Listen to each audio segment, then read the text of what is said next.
Assalamualaikum warahmatullahi wabarakatuh. Perkenalkan, nama saya Mila Farza Wahyunda dengan NIM 230309080. Jadi di sini saya akan menjelaskan tentang keamanan data dan informasi. Nah, di sini saya akan menjelaskan tentang web periksa data. Apa aja sih web periksa data tersebut dan bagaimana sih cara mengeceknya? Dan kedua, yaitu saya akan membahas tentang ancaman terhadap keamanan data privasi dan apa aja sih data pribadi. Dan yang ketiga, yaitu contoh kasus kebocoran data atau kasus data yang pernah bocor. Yang ketiga, yaitu kebijakan atau hukum-hukum yang diterapkan di Indonesia terkait kasus tersebut. Nah, di sini saya menggunakan web periksa data. Web periksa data ini yaitu kita wajib memasukkan alamat email kita dan mengecek gimana sih apa aja sih yang pernah bocor di email kita. Nah, di sini saya menggunakan alamat email saya yang dimana telah bocor pada aplikasi Tokopedia. Nah, fitur apa aja sih pada website tersebut? Nah, website ini dapat mengetahui apakah email kita pernah mengalami kebocoran atau tidak. Contohnya pada aplikasi seperti ini, seperti Tokopedia, Bukalapak, atau aplikasi lainnya. Di website ini juga memberikan penjelasan singkat dan informasi mengenai data apa saja sih yang bocor seperti nama, tanggal lahir, jenis kelamin, dan lokasi geografis. Nah, yang ketiga, terdapat saran atau masukan jika terjadi kebocoran data seperti mengganti password, mengaktifkan verifikasi 2 langkah, dan yang lainnya. Yang keempat, memudahkan user melakukan analisa data yang efektif karena cepat dan mudah digunakan atau diterapkan. Yang kelima, dapat melakukan pengawasan dan pemanfaatan sehingga lebih efisien. Informasi yang didapatkan juga akurat, yang dapat mengidentifikasikan letak kebocoran data akan menghemat biaya.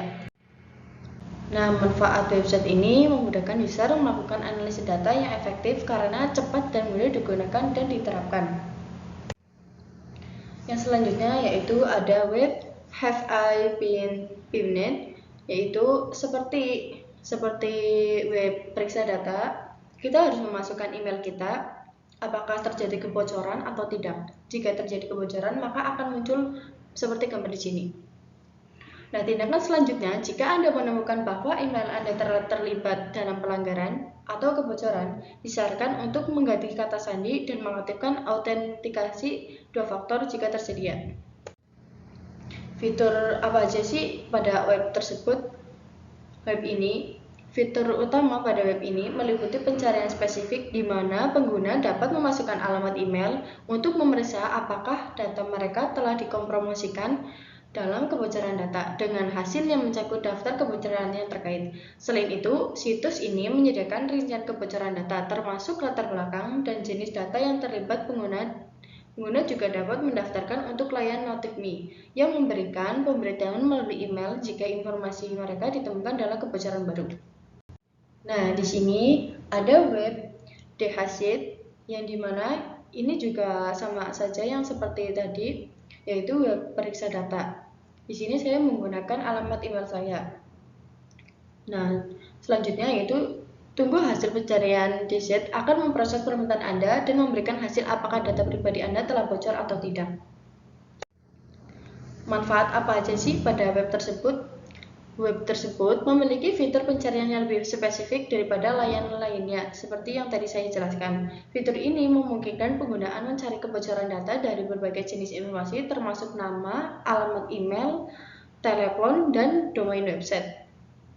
Layanan ini juga membantu investigasi kejahatan identitas dengan menggunakan dataset intelijen cyber DZ untuk mengidentifikasi potensi kejahatan identitas.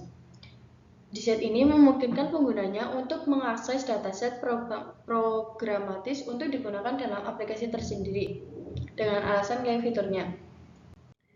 Nah, apa aja sih fitur pada website ini? Website ini memiliki sejumlah fitur utama yang menjadikan alat penting dalam keamanan data. Pertama, pencarian spesifik memungkinkan pengguna untuk mencari kebocoran data berdasarkan nama, alamat email, nomor telepon, dan domain, memberikan hasil yang lebih akurat dibandingkan dengan platform lainnya.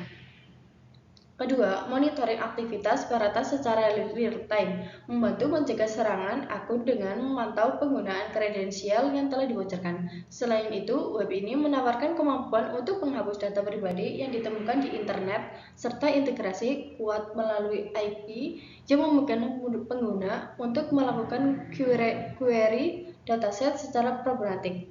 Yang selanjutnya yaitu ada web avast. Web avast ini yaitu sama seperti web yang lainnya, yaitu untuk mengecek data kita. Nah, seperti ini tampilan pada web avast ya, teman-teman. Apakah akun media sosial seperti LinkedIn, Facebook, Twitter, dan lain telah disusupi? Nah, di sini saya menggunakan alamat email saya. Di sini aman ya, berarti belum ada kebocoran. Nah, setelah proses selesai seperti ini, maka akan mendapatkan laporan mengenai status keamanan email Anda. Jika ada kebocoran, Avast akan memberikan detail lebih lanjut tentang kebocoran tersebut. Yang selanjutnya yaitu ada web monitor Firefox. Web ini sama untuk mengecek email apakah terjadi kebocoran atau tidak. Namun di sini kita harus membuat akun terlebih dahulu ya, teman-teman. Dengan memasukkan form dengan alamat email yang ingin diperiksa. Lalu check for page. Dengan hasil pencarian, sistem akan menampilkan hasil pencarian termasuk daftar kebocoran data yang pernah dialami oleh email tersebut dengan lengkap dan tanggal pembobolannya. Jika terdapat indikasi kebocoran, dengan ditandai warna merah, segera ganti password dan perbarui pengaturan keamanan Anda untuk melindungi data pribadi Anda. Nah, apa aja sih fitur pada web tersebut? Fitur ini memberitahu pengguna jika alamat email mereka terlibat dalam pelanggaran data yang telah terjadi. Melalui situs ini, pengguna dapat memeriksa apakah data mereka telah bocor dan kapan kebocoran tersebut terjadi. Fitur ini didukung oleh kemitraan dengan Have I Been Pwned dengan platform terkenal untuk melacak kebocoran data. Setelah memeriksa kebocoran, Firefox Monitor juga memberikan saran tentang cara meningkatkan keamanan akun, seperti membuat kata sandi yang kuat dan unik untuk setiap layanan online. Nah, apa aja sih data yang tergolong data pribadi? Di sini saya akan menjelaskan ya, teman-teman. Data identitas. Data identitas adalah informasi yang digunakan untuk mengidentifikasi individu atau entitas. Dan identitas ini mencakup berbagai jenis informasi yang berkaitan dengan identitas seorang seperti nama lengkap, tanggal lahir, nomor identifikasi, alamat, jenis kelamin, dan lainnya. Yang kedua, ada data keuangan. Data keuangan adalah informasi yang berkaitan dengan kondisi dan transaksi keuangan suatu individu. Data ini mencakup berbagai aspek seperti pendapatan, pengeluaran, aset, kewajiban, laporan keuangan, dan transaksi keuangan. Yang ketiga yaitu data kesehatan. Data kesehatan adalah informasi yang berkaitan dengan kondisi status dan layanan kesehatan individu atau populasi. Data ini mencakup berbagai aspek seperti riwayat medis, data demografis, hasil pemeriksaan, vaksinasi, obat yang diterima, dan lainnya.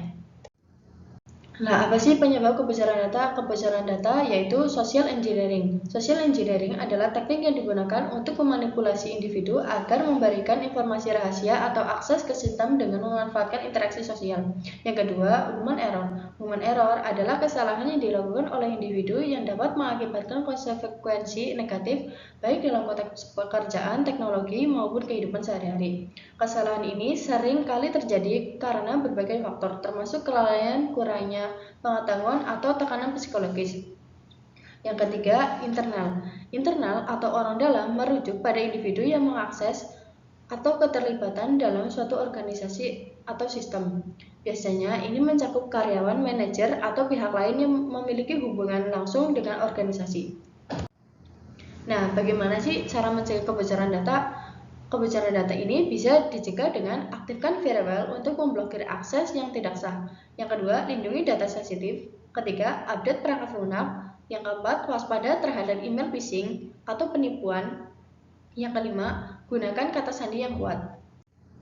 Nah, apa aja sih contoh kasus kebocoran data? Di Indonesia terdapat contoh kasus kebocoran data seperti yang saya jelaskan ini, yaitu kebocoran data BPJS Kesehatan pada tahun 2021. Pada tahun 2021, data pribadi milik 279 juta peserta BPJS Kesehatan diduga bocor dan diperjualbelikan di forum internet gelap atau dark web.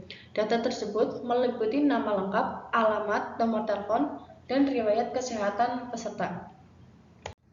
Yang kedua yaitu kebocoran data Tokopedia pada tahun 2020. Pada Mei 2020, Tokopedia, salah satu platform terbesar di Indonesia, mengalami kebocoran data yang berdampak pada 91 juta penggunanya.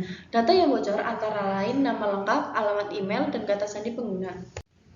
Yang ketiga yaitu kebocoran data Bukalapak pada tahun 2021. Pada Maret 2021, platform ini Bukalapak mengumumkan bahwa data pribadi 13 juta penggunanya telah bocor.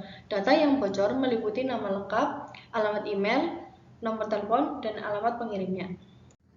Nah, itu saja yang dapat saya sampaikan pada presentasi kali ini. Terima kasih. Wassalamualaikum warahmatullahi wabarakatuh. Jangan lupa like.